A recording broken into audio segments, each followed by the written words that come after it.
It was in the parking lot of our favorite 24-hour diner that I cried in my mom's arms while Dad awkwardly stood at the side of the car, not understanding, not knowing the sheer amount of vulnerability I had offered to her.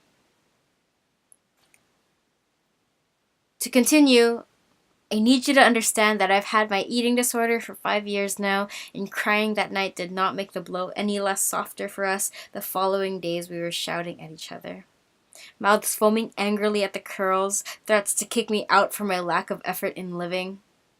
When getting out of bed in the morning takes out all my energy alone. I've learned that it's easy to mistake sadness for anger, and my mom was probably the angriest person I'd ever seen. The thing about eating disorders that few people understand is that it is a silent killer. Your impulse to squish bubble wrap on the spot is equivalent to my impulse to look in a mirror and see the word fat when I close my eyes. You see, eating disorders are quiet illnesses that beg for your recognition, but they do not ask for help because they do not want to be helped. Eating disorders are the elephants in the room that no one wants to talk about, but are hidden in 30 million people who suffer from it in the US alone. I've had my eating disorder for 5 years now, but it's like it was just yesterday I was learning the difference between a diet and wanting to disappear into desolate land far, far away from here.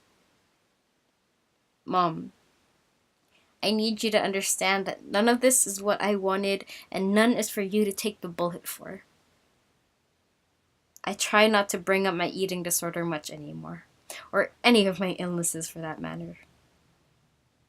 If I could pinpoint with the finest needle the very moment I realized that I hated the body you so carefully crafted with half your DNA, I would chuck the memory into oblivion.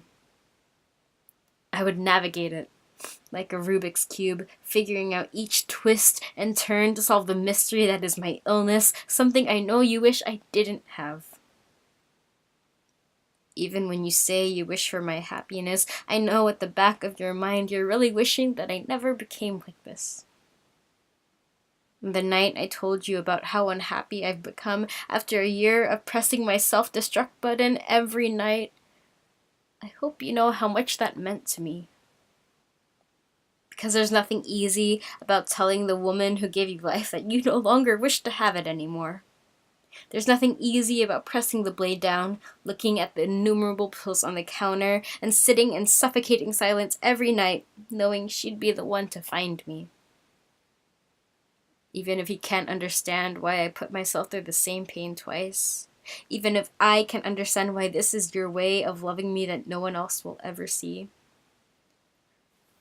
I may never fully understand why we exchange anger and resentment for the ways I shame the body you've given me, but I do understand that I am your only daughter, and this might just be the best that you can do.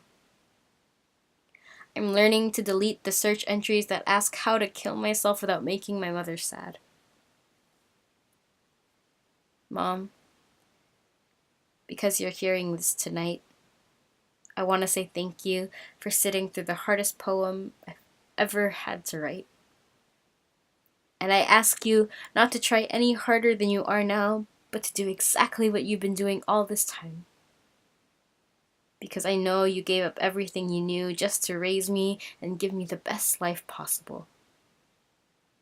I do not blame myself for the illness I've adopted, but I thank the universe for blessing me with someone as willing to laugh with me after crying in a parking lot of our favorite 24-hour diner. On the first night I showed you my monsters with utter and complete honesty, it was also the first night you joined me in my recovery. I still have my bad days. And even if we can't agree on the next step I should take, I will celebrate alone in the tension and silence that you even considered taking the next step with me. Even if your way of showing me love is not perfect, it is enough for who we are now.